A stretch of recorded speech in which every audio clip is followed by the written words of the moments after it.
Welcome back to the morning show here on the Rise News. Ex-agitators have vowed to go on a rampage in the Niger Delta region if the Nigerian National Petroleum Company fails to include indigenous companies in the region in its recent award of pipeline maintenance contracts. The ex-militants under the auspices of the Coalition of Ex-Agitators of Niger Delta, SEND, described the decision of NNPCL to award pipeline maintenance to only 4 northern companies as insensitive, provocative and disobedience to local content provisions. Joining us now is Jonathan Lokpobiri, ninth president of Ijaw Youth Council Worldwide. He will also react to the issue of IYC presidency, which Theophilus Tari Alaye raised in his interview yesterday. Good morning and welcome to the morning show. Good morning. Well, Lokpobiri, thank you for joining us. First, let's start with a clarification. Yesterday, we had Theophilus Alaye on this program, and he said it was wrong to have described him as foremost Ijaw leader. He introduced himself as the president of the Ijaw Youth Council. And now we have you here.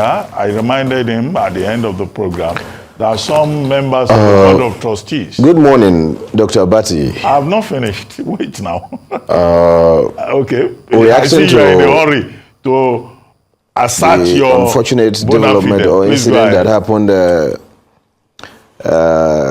on your program yesterday morning. I must say that was one of the most avoidable mistakes that Arise TV could have done. But setting the record straight, let me be very clear that the guy in question you mentioned is not known to IYC. Yes, he's an Ijaw youth, but Theophilus Alaye is not a known member of IYC. This guy in question has no records with the IYC. The IYC is structured just like the federal government of this country, where you have states and regions. There are 3 major zones and 2 major chapters within Nigeria, and we also have the UK and Europe chapter of the Ijaw Youth Council Worldwide. We also have the North American chapter, which is in Houston, Texas. None of these structures know the name or the face of that guy parading himself as one leader anywhere. The fact is, before somebody is noted as a notable leader of a region, such as the Niger Delta, the person must have verifiable results of his activities within people. The only time I heard about this name was on social media, where the former president that was impeached, formerly that was covered by Arise TV, took him into an uncompleted filling station somewhere along the East-West Road, because forms were allowed to be sold to people with no record with us. And hello, Jonathan, are you there? Hello. Yes, please go ahead. Yes, I can hear you. Yes, are you done? Now, no, I'm not done. Okay, please go ahead. We now lost this guy connection with you. Okay. The processes of somebody becoming a leader of an organization, such as the Ijaw Youth Council Worldwide, is not a joke. It's not some sort of children association where somebody hands over a document or a flag and declared you president. Let me be clear to the world. It is much more easier to be an elected senator within the Niger Delta than to be elected as president of the Ijaw Youth Council. This is a testimony that is verifiable on the ground. If this guy who parades himself as some sort of leader or president of IYC ask him fundamental questions. If anybody did election, where was his election done? The only thing we saw on the social media was some vehicles drove into an uncompleted filling station around 10 p.m. in the night, and then the former president that was impeached handed a flag to him and told him that, yeah, I hand over power to you. The only thing that the misguided fellow do not know is that power do not come by flag. It comes through the ballot, and it comes through the votes of our people. And that is why he has continued to remain like a slave to the former president, who continued to use him for his predetermined end. So I'm guiding my younger brother, Theophilus Alaye, that for whatever opium the former president has given to him, all right, to believe that handing him a cloth, okay, the flag, empowers him to act himself as president of council. All through this process, I've been on extensive consultations with key leaders of our region. I started this with the leader of the Niger Delta, Edwin Park Clark, which Arise TV, TVC, and other national news platforms covered. After my elections, I've gone to see former governor of Bayelsa State. I've gone to see foremost leaders of our region, beginning with former president of IYC, Alhaji Mujahid Asari Dokubo. I've gone to see respected King Ateke Michael Tom. I've also gone to see our leader, all right, High Chief Government Pumpolo alias Tumpolo. I've seen virtually every key player within the region that has defined Niger Delta, all right, as it is today. Okay. Well, Mr. As far as Alaye, I'm concerned, Mr. Alaye, it is not known to IYC that this guy is even a member. Yes, he's an Ijaw youth. And I also agree that in every election cycle, sometimes it could produce some recalcitrant characters.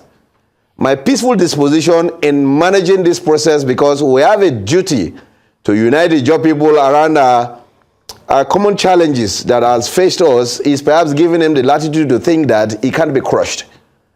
I'm not a violent person, because my goal of unity and empowering our people cannot use a method that is not consistent. And that's the reason why I've allowed peaceful processes to define our people. But I do think that that peaceful disposition has been taken for a ride. Yesterday, this media platform was very lucky that the Abuja chapter of the IYC didn't meet that guy on the stage, because he would have been crushed right inside that studio. When I got the call, I knew what was likely to happen, so I called for caution, and that was why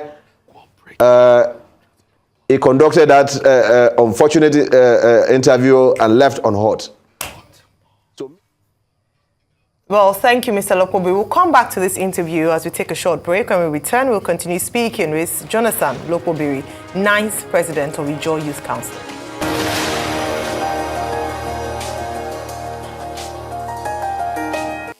It's still the morning show here on Arise News. You're welcome back. We still have Jonathan Lokpobiri, 9th President of Ijaw Youth Council worldwide. Now, before the break, Mr. Lokpobiri, I believe you couldn't hear us. We're trying to speak to you, especially when we were speaking about Mr. Alaye.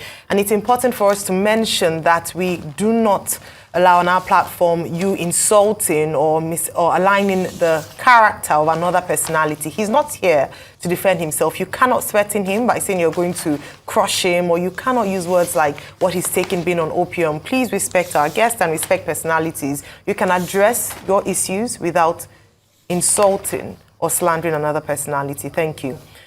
Now, let's go to the matter on ground, because... All right, thank you. Again, you've talked about a number of things, and you're here as well because we wanted to look at the NNPC pipelines awarding of contract, right, for the pipelines maintenance. And ex-agitators of the Niger Delta have come out to say that it's provocative. It is, what they have done in terms of what they have described as skewed awarding of contracts. Do you stand by them? Do you agree with this? And what do you have against the contracts that have been awarded, even though NNPC has come out to say that they went through due process and they awarded according to the most qualified of bidders. What's your take on this?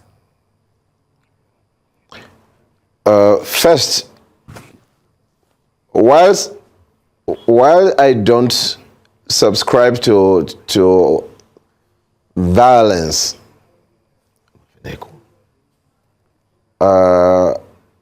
I totally share the sentiments of the opinion of my brothers in the Niger Delta.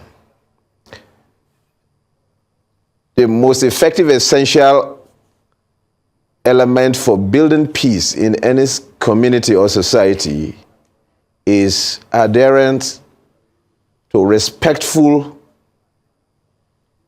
recognition of a people who have every reason to participate in an environment or in a business from their own environment. When you totally undermine a people and think that they can go to hell and nothing can happen, it breeds conflict. We all love peace, and of course, in no greater measures have Niger Delta people shown to this country that they love Nigeria. I can tell you for free, if Niger Delta oil was domiciled in other parts of this country, there would be no need for one Nigeria. The only thing that is keeping Nigeria one is because there's an oil funding of oiling the wheels of Nigeria.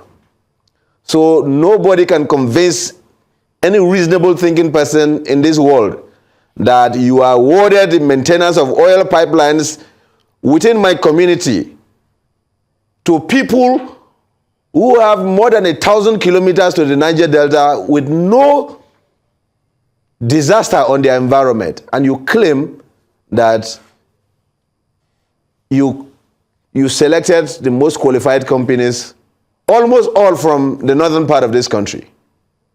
This is very insulting. It's abuse of power by the current leadership of the NNPC to undermine that there's a need for national cohesion through responsible public service. Even the UN SDG goals clearly advocates the adherence to cultural context or respect for cultural context in the issuance of government policies, most especially when it has to do with economy and politics. Today, the entire management of NNPC, not just beyond the issue of awarding of this contract, the entire NNPC management or the MDAs under the Petroleum Ministry, I can say that 75% are north, while the rest are shared between the west and the east. If truly you want a united Nigeria, are you happy that you suppress others from even surviving? So you create a wealthy northern Nigeria and then a poor south, where this oil that oils the wheel of this country totally comes from. It's unacceptable. Whilst I do not advocate for violence, I will not. Okay. I will not sit here and watch oil maintenance pipelines from our communities all totally awarded to northern companies. Okay, Mr. Lokpobiri, I mean, I understand your concern and I understand your passion as regards Nigeria, but with due respect, I think you owe Arise TV an apology this morning, and I'll tell you why. Yesterday, I was the person that interrogated the man that came to make a claim to the seat of the president of the IYC. I even made a case for you by saying you had visited Asari Dokuba and a couple of other people.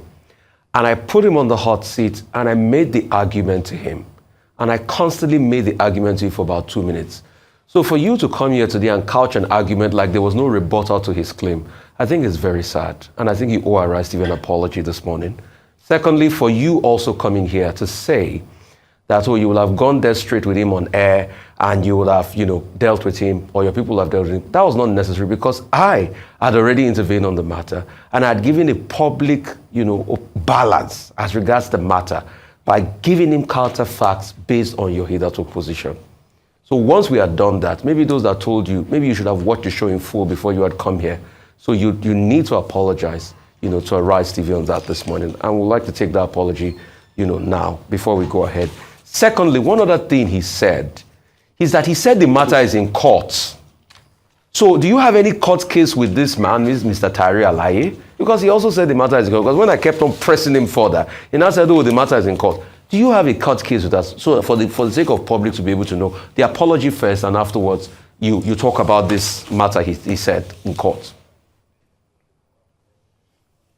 Well, first, let me begin with an open apology to Arise TV and the Nigerian public for comments that are not complimentary. It's not in my nature, but sometimes when people take your peaceful disposition for a ride, sometimes it brings emotion. So I withdraw that. Thank you so much. The Now, case, he said, on the issue of whether the matter is in court. Can you clarify that, please?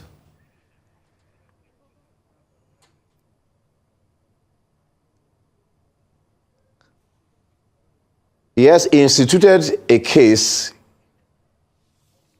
in the court, and we're expecting to have a full service to us. The only thing I hear is on Facebook that he is in court.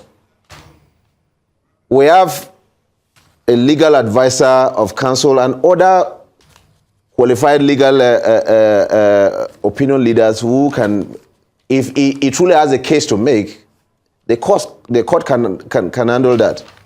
But the fact is, the IYC do not get leadership through the handing of a flag. Who have deceived him continue to believe that the power is in the cloth, the flag he has, and not through the ballot.